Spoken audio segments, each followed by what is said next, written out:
What exactly is HDMI ARC and eARC? Well, HDMI was marketed as an easy fix for improving the sound quality of your home theater experience. The reality is that HDMI ARC and eARC don't always work as advertised.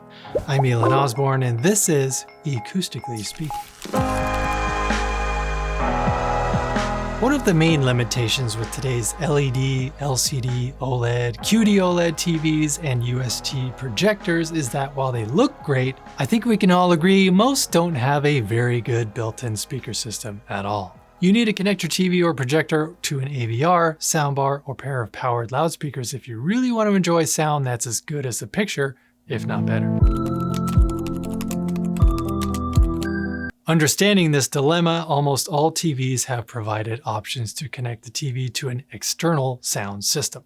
Depending on the brand or model of the TV, this can be done via analog stereo or digital optical audio outputs, or a somewhat newer option called HDMI ARC, aka Audio Return Channel, or eARC, aka Enhanced Audio Return Channel. If you decide to use the digital optical audio connection from the TV to an external audio system, compatible formats include 2-channel stereo PCM, Dolby Digital EX, DTS Digital Surround, and DTS ES. If you use the analog stereo audio connection option, only 2-channel analog audio transfer is supported. But if your TV and receiver or soundbar was made in the past few years, your best option is HDMI ARC or eARC, because these support much higher quality sound than the other two options and simplify the connections quite a bit. HDMI ARC was first introduced in HDMI version 1.4 around 2009, while HDMI eARC was introduced in HDMI version 2.1 around 2017.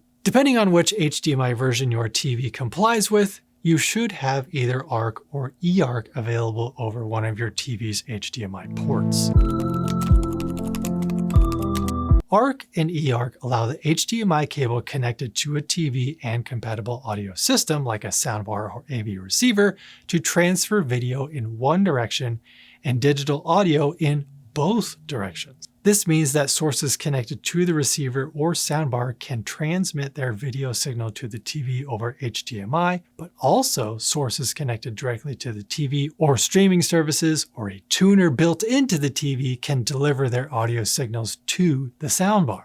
With HDMI ARC and eARC, a single HDMI cable is now all that is needed in order to integrate the picture and sound for all connected devices. Before ARC and eARC, if you had an external source such as a DVD, Blu-ray, or 4K Blu-ray player, gaming console, or streaming device connected into an AV receiver, the receiver would send the video to the TV and decode and/or process the audio and send it to your home theater speakers. But you had no way of connecting audio from the TV itself back to the receiver or soundbar without using a separate analog or digital audio cable. So audio quality was limited, connections were messy, and selecting the right source on both devices could be complicated. What HDMI ARC and eARC does is eliminate the need for making an extra audio-only analog or digital optical cable connection between a TV and external audio system. By using the same HDMI video connection you have already made between the TV and receiver or soundbar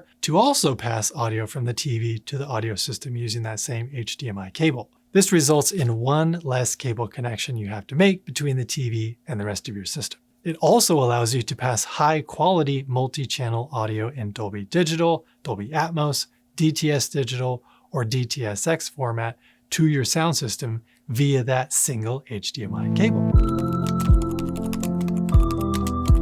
If available on a TV or audio system, HDMI ARC and eARC connections should be clearly labeled. Pay attention though, because normally only one of the HDMI ports on your TV or receiver supports ARC or eARC. You need to match it up so the ARC or eARC HDMI port on the receiver or soundbar is also connected to the ARC or eARC HDMI port on the TV or projector. On the receiver, it's usually labeled HDMI out to TV. On the TV, it may be the HDMI 1, 2, or 3 port. Just look for that ARC or eARC label. In order to use either HDMI ARC or eARC, both your TV and external audio system need to be HDMI ARC or eARC equipped. If one device supports ARC and the other supports eARC, that will normally work, but the audio formats will be limited to the lower spec ARC format.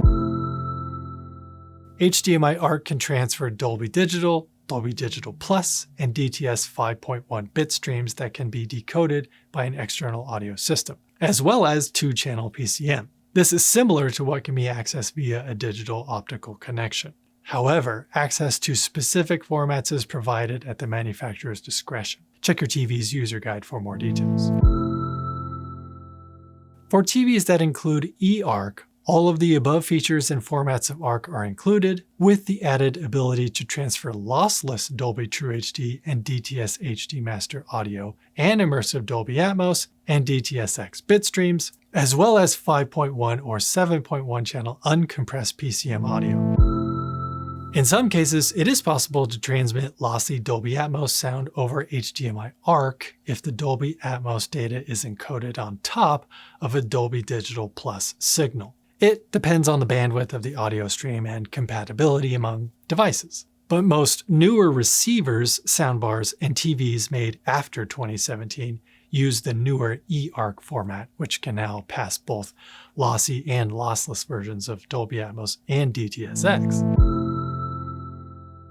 On ARC or eARC enabled TVs, any compatible audio format originating from the TV or from any source connected to the TV can be transferred to the ARC or eARC compatible external audio system via one HDMI cable connection, provided the TV manufacturer implements all of the eARC features. Although HDMI ARC and eARC are designed to be quick and easy solutions for sending audio from a TV to a compatible external audio system, there are some inconsistencies based on how TV makers implement this capability. For example, on some TVs that include HDMI ARC capability, it's possible that only 2-channel audio might be passed through. In other cases, both 2-channel and undecoded Dolby Digital bit streams may be included. In addition, some TV makers may have only made HDMI ARC active only for over-the-air broadcasts. If you have a smart TV, it may only be active for the TV's antenna and internally accessible streaming sources. In some cases, other devices connected to the TV may not pass audio through the TV and out the HDMI ARC port. As an example, if you connect the audio from a Blu-ray disc or DVD player directly to a TV, ARC might not pass that audio so you can hear it on your home theater system. Or it may only pass 2-channel audio but fail to pass through Dolby Digital or DTS bit streams. Needless to say, TV makers didn't do us any favors with inconsistent HDMI ARC feature implementation. However, TV makers that have implemented HDMI eARC include all of the ARC and eARC's capabilities, which definitely helps.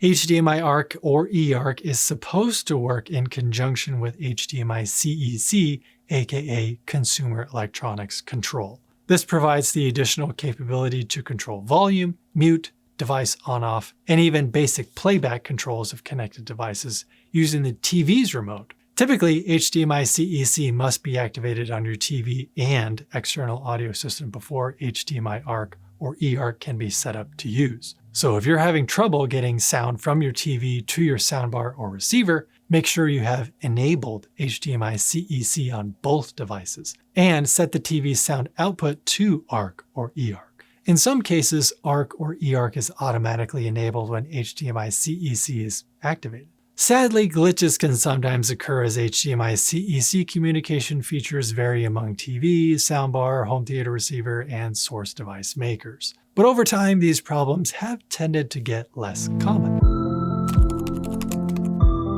The development of HDMI ARC, good, and HDMI eARC, better, has made connecting TVs to external audio devices like receivers and soundbars simpler than ever. It has also enabled higher quality sound to be sent from compatible TVs and connected devices to a receiver or soundbar. Now you can use your TV as the switcher and send the highest quality audio streams out to an external soundbar or receiver without having to worry about switching multiple devices or juggling remote controls. You can even get Dolby Atmos surround sound from free over-the-air broadcasts if you have an internal or external ATSC 3.0 tuner and compatible local broadcasts.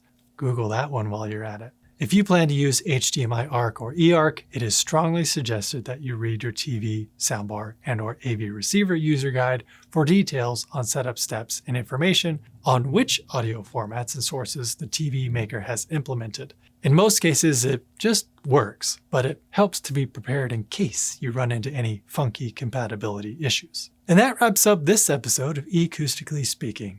Do you already use ARC or eARC, sending audio from your smart TV's built-in streaming apps to your soundbar or AVR? At the very least, please tell me you're still not using your TV's built-in speakers. Whatever the case, let us know your setup in the comments below. As always, to keep up on all things hi-fi, home audio, home theater, wearables, gadgets, and tech, don't forget to bookmark ecoustics.com to stay ahead of the game.